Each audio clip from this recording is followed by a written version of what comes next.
نبی مرکز یکجہتی اسلام، افلاک سے اونچا شہ لالاک کا ہے نام، ہے ذات نبی مرکز یکجہتی اسلام، افلاک سے اونچا شہ لالاک کا ہے نام۔ اعوذ باللہ من الشیطان الرجیم، بسم اللہ الرحمن الرحیم، الحمد للہ رب العالمین، بارئ الخلائق اجمعین، ثم الصلاة والسلام علی اشرف الانبیاء والمرسلین، حبیبنا و حبیب الہ العالمین، الذی سمی فی السماء احمد وفی الارضین بابی القاسم محمد صلی اللہ علیہ وآلہ وسلم، وعلى آلہ الطیبین الطاہرین المعصومین، ولعنۃ الدائم علی اعدائہم اجمعین من یوم عداوتہم الی قیام یوم الدین۔ سیرت النبی آڈیو سیریز کی قسط نمبر 38 میں خوش آمدید۔ رسول اللہ صلی اللہ علیہ وآلہ وسلم کی حیات مبارکہ کا وہ حصہ کہ جو اعلان نبوت سے لے کر ہجرت تک مشتمل ہے، جو آپ کی زندگی کے 13 سالوں پر مشتمل ہے، جس کو ہم بعثت کے 13 سالوں سے یاد کرتے ہیں۔ بس کل کی گفتگو میں نزول وحی کے بارے میں آپ کی خدمت میں چند گزارشات عرض کر لی تھی، اور چند ایک باتیں میں عرض کیا تھا کہ ہم انشاءاللہ اس سیریز میں مختلف کتابوں سے ہم استفادہ کریں گے۔ آج کی گفتگو میں زیادہ استفادہ کر رہا ہوں سیرت ابن ہشام سے، کہ جو سیرت کے حوالے سے بنیادی ترین کتابوں میں شمار کی جاتی ہے، اور سیرت کے موضوع پر قدیم ترین کتاب کا عنوان بھی سیرت ابن ہشام کو دیا جاتا ہے۔ اس سے قدیمی کتاب وہ سیرت ابن اسحاق ہے، کہ سیرت ابن ہشام میں انہوں نے ابن اسحاق سے ہی باتوں کو نقل کیا ہوا ہے۔ تو آج کی گفتگو میں زیادہ تر باتیں ہم سیرت ابن ہشام سے نقل کریں گے۔ ویسے عمومی طور پر اس سیریز میں نے زیادہ استفادہ جن کتابوں سے کیا، ان میں سر فہرست آیت اللہ جعفر سبحانی کی کتاب فروغ ابدیت ہے۔ تو بس آج کی اس گفتگو میں زیادہ استفادہ کروں گا سیرت النبی ابن ہشام کی۔ وحی کے نزول اور اس کے بعد اس کے تسلسل کے بارے میں سیرت ابن ہشام کی پہلی جلد میں رقم طراز ہیں۔ کہتے ہیں کہ ابن اسحاق نے کہا کہ پھر رسول اللہ صلی اللہ علیہ وآلہ وسلم کی جانب وحی آتی رہی، اور آپ اللہ پر ایمان رکھنے والے اور جو کچھ اللہ کی طرف سے آپ پر آیا اس کو سچا جاننے والے تھے۔ آپ نے اس کو اپنی پوری توجہ سے قبول فرمایا، اور جو بار اس کی جانب سے آپ پر ڈالا گیا اس کو باوجود بعض لوگوں کی رضامندی اور بعض لوگوں کی ناراضگی کے برداشت فرمایا۔ قوم کے اس مخالفانہ سلوک اور اس طرز عمل کے سبب سے جو انبیاء کے پیام کے رد عمل کے طور پر اس سے ظاہر ہوتا ہے، نبوت کے بوجھ اور ذمہ داری اٹھانے کی استطاعت اور برداشت کی قوت سوائے اولو العزم اور صاحب قوت رسولوں کے دوسروں میں نہیں ہوا کرتی، اور وہ بھی اللہ تعالیٰ کی امداد اور توفیق سے۔ راوی نے کہا کہ غرض رسول اللہ صلی اللہ علیہ وآلہ وسلم خدائی احکام پر باوجود اپنی قوم کی مخالفت اور ایذا رسانی کے چل پڑے۔ پس اللہ کے نبی پر وحی کا نزول ہوا اور آپ کو اعلان نبوت کی اجازت ملی، اور جب آپ نے اپنی نبوت کا اعلان کیا تو جو لوگ آپ کے اس دعوت اسلام پر حلقہ بگوش اسلام ہوئے، ان میں سر فہرست سب سے پہلا نام وہ آپ کی زوجہ محترمہ ام المؤمنین حضرت خدیجہ بنت خویلد سلام اللہ علیہا کا ہے۔ ابن اسحاق سے روایت لیتے ہوئے ابن ہشام سیرت ابن ہشام پہلی جلد صفحہ نمبر 211 میں نقل ہے، خدیجہ بنت خویلد علیہ السلام آپ پر ایمان لائیں اور ان چیزوں کی تصدیق کی جو آپ کے پاس اللہ عز و جل کے طرف سے آئی تھیں،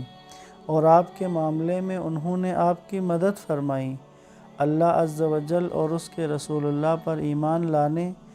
اور آپ کے پاس اللہ تعالیٰ کی طرف سے آئی ہوئی چیزوں کی تصدیق کرنے والوں میں سب سے پہلی وہی تھی۔ انہی کے سبب سے اللہ تعالیٰ نے اپنے نبی کے کام میں آسانی پیدا کر دی۔ مخالفوں کی تکذیب اور ناپسندیدہ باتوں کے سننے سے آپ کو صدمہ ہوتا تو اللہ تعالیٰ اس حزن و ملال کو انہی کے ذریعے دور فرماتا۔ جب آپ جناب خدیجہ کی طرف تشریف لاتے تو وہ آپ کو ثابت قدمی کی جانب متوجہ کرتیں اور وہ آپ کے بار کو ہلکا کرتیں اور وہ آپ کی تصدیق کرتیں تو لوگوں کا جو برتاؤ تھا آپ کے ساتھ، جو لوگ آپ کو جھٹلاتے تھے، آپ کے لیے سختیاں اور دشواریاں پیدا کرتے تھے، آپ کے لیے مصیبتیں پیدا کرتے تھے، آپ کے راہ میں رکاوٹیں ڈالتے تھے، بس خدیجہ کا تسلی دینا، خدیجہ کا تصدیق کرنا، خدیجہ کا آپ کا ڈھارس بنانا، یہ باتیں آپ کو لوگوں کے برتاؤ کو برداشت کرنے کے لیے ایک بہترین مضبوط سہارا تھیں۔ اللہ تعالیٰ حضرت خدیجہ سلام اللہ علیہا پر اپنی رحمتیں نازل فرمائے۔ سیرت ابن ہشام کے صفحہ نمبر 212 میں لکھتے ہیں کہ ابن اسحاق نے مجھ سے، ہشام ابن عروہ نے، اور انہوں نے اپنے والد عروہ سے، انہوں نے عبداللہ ابن جعفر ابن ابی طالب سے روایت کی، انہوں نے کہا کہ رسول اللہ صلی اللہ علیہ وآلہ وسلم نے فرمایا کہ مجھے حکم دیا گیا ہے کہ میں خدیجہ کو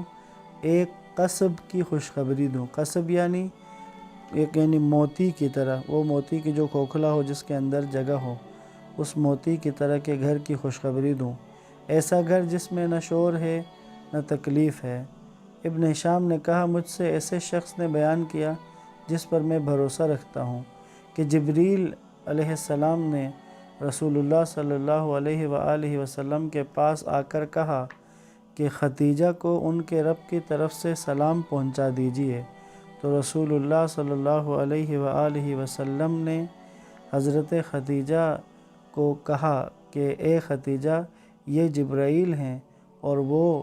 آپ کے پروردگار کا سلام آپ کو پہنچا رہے ہیں۔ تو جناب خدیجہ صلوات اللہ علیہا نے کہا اللہ تو خود ہی سلام ہے اور سب کو سلامتی اسی کی جانب سے ملتی ہے، جبریل پر بھی سلام ہو۔ پس حضرت خدیجہ سلام اللہ علیہا اسلام کو قبول کرنے، اللہ کے نبی کی رسالت کی تصدیق کرنے، آپ پر ایمان لانے، آپ کے ہاتھوں اسلام کو سب سے پہلے قبول کرنے والی خاتون تھی۔ حضرت خدیجہ نے ازدواج کے بعد سے لے کر اللہ کے نبی کے اعلان نبوت اور اس کے بعد اپنی زندگی کے آخر تک رسول گرامی قدر صلی اللہ علیہ وآلہ وسلم کا بہترین ساتھ دیا۔ اس انداز میں نبی خدا کے ساتھ زندگی گزاری کہ رسول اللہ اپنی پوری زندگی حضرت خدیجہ کی باتوں کو، حضرت خدیجہ کے کردار کو، ان کے احسانات کو یاد کیا کرتے تھے اور اس کا تذکرہ برملا کیا کرتے تھے۔ یہ تاریخی مسلمات میں سے ہے کہ حضرت خدیجہ کبریٰ سلام اللہ علیہا اولین خاتون ہیں کہ جو حضرت صلی اللہ علیہ وآلہ وسلم کی نبوت و رسالت پر ایمان لائیں۔ سب سے پہلے انہوں نے ہی دین اسلام کو قبول کیا۔ ام المؤمنین حضرت خدیجہ سلام اللہ علیہا کے بارے میں کچھ روایات، اور ان میں سے ایک روایت مشہور ہے کہ جو ام المؤمنین حضرت عائشہ سے نقل کی جاتی ہے۔ وہ کہتی ہیں کہ میں ہمیشہ افسوس کیا کرتی تھی کہ میں نے حضرت خدیجہ کو نہیں پایا۔ ان کے بارے میں پیغمبر اکرم صلی اللہ علیہ وآلہ وسلم کی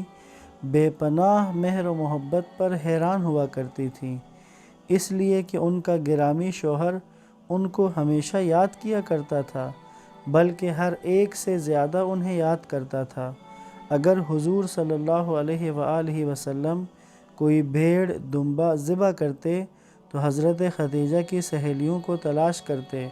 ان کے لیے گوشت کا حصہ بھیجتے تھے۔ ایک روز حضرت صلی اللہ علیہ وآلہ وسلم گھر سے باہر جا رہے تھے، اس حال میں انہوں نے حضرت خدیجہ کو یاد کیا،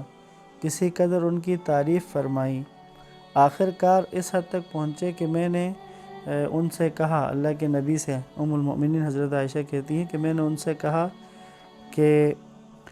کہ آخر کار وہ ایک زیادہ عمر کی خاتون تھی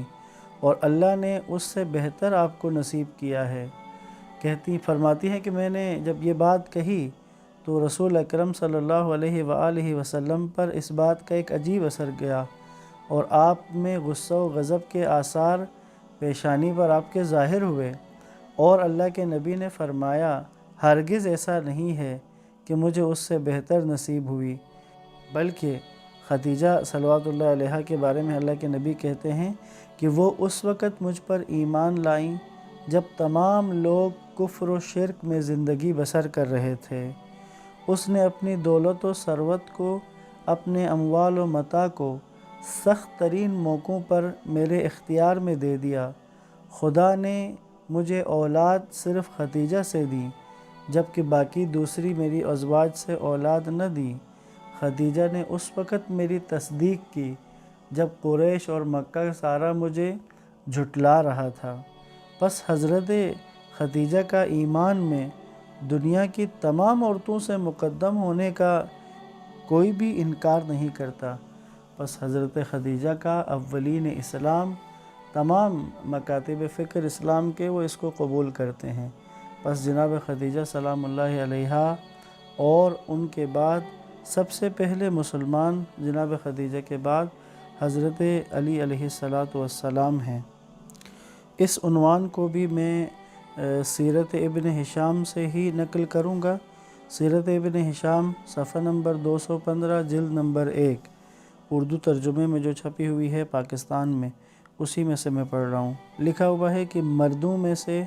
سب سے پہلے علی ابن ابی طالب علیہ السلام نے اسلام اختیار کیا۔ ابن اسحاق نے کہا کہ پہلا مرد جو رسول اللہ صلی اللہ علیہ وآلہ وسلم پر ایمان لایا اور آپ کے ساتھ نماز پڑھی اور اس چیز کی تصدیق کی جو آپ کے پاس اللہ تعالیٰ کی جانب سے آئی تھی، علی ابن ابی طالب علیہ السلام ابن عبد المطلب ابن ہاشم تھے۔ آپ پر اللہ کی رضامندی اور سلام ہو۔ آپ کی عمر اس وقت 10 سال سے زائد تھی، اور علی ابن ابی طالب علیہ السلام پر جو انعامات اللہ تعالیٰ نے کیے ان میں سے یہ بھی ایک تھا کہ آپ اسلام سے پہلے ہی سے رسول اللہ صلی اللہ علیہ وآلہ وسلم کے گود میں تھے۔ بس عورتوں کے بعد مردوں میں سب سے پہلے اسلام قبول کرنے والی شخصیت حضرت علی علیہ السلام کی ہے۔ یہاں پر میں تاریخ تبری کا وہ واقعہ نقل کرنا چاہوں گا اور اسی پر آج کے اس موضوع کو ختم کریں گے۔ تاریخ تبری میں ہے اور ابن اسیر نے بھی لکھا ہے کہ ایک تاجر جس کا نام عفیف تھا، وہ مسجد الحرام میں داخل ہوا تو اس نے ایک 3 نفری اجتماع جو ہے اس کی عبادت پر اسے حیرت ہوئی۔ تبری میں یوں لکھا ہے کہ جاہلیت کے دور میں عفیف کہتا ہے کہ میں مکے میں وارد ہوا، میرے میزبان عباس ابن عبد المطلب تھے، ہم 2 آدمی اطراف کعبہ میں تھے۔ اچانک میں نے دیکھا کہ ایک مرد آیا، کعبے کے سامنے کھڑا ہو گیا۔ اس کے بعد میں نے ایک نوجوان کو دیکھا، لڑکے کو دیکھا، وہ آیا، اس کے دائیں جانب کھڑا ہو گیا۔ زیادہ دیر نہ گزری تھی کہ ایک عورت آئی اور وہ ان کے پیچھے کھڑی ہو گئی۔ میں دیکھ رہا تھا کہ وہ اس مرد کی پیروی میں رکوع و سجود کر رہے تھے۔ اس منظر کو جسے میں نے پہلے کبھی نہیں دیکھا تھا،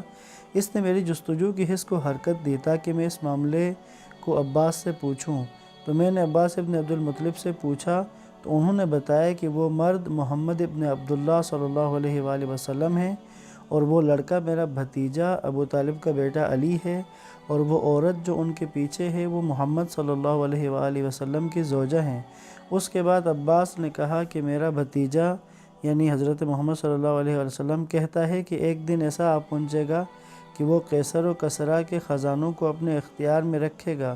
لیکن بخدا روئے زمین پر ان 3 آدمیوں کے سوا کوئی اس دین کا پیرو نہیں ہے۔ اس کے بعد راوی کہتا ہے کہ میں آرزو کرتا تھا کاش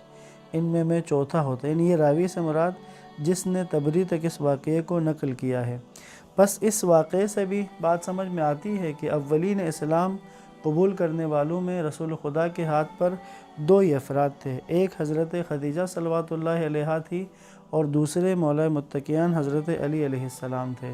انشاءاللہ آج کی بات کو یہیں پر ختم کر رہا ہوں، یہاں سے آگے گفتگو کو کل آگے بڑھائیں گے۔ والسلام علیکم ورحمۃ اللہ وبرکاتہ۔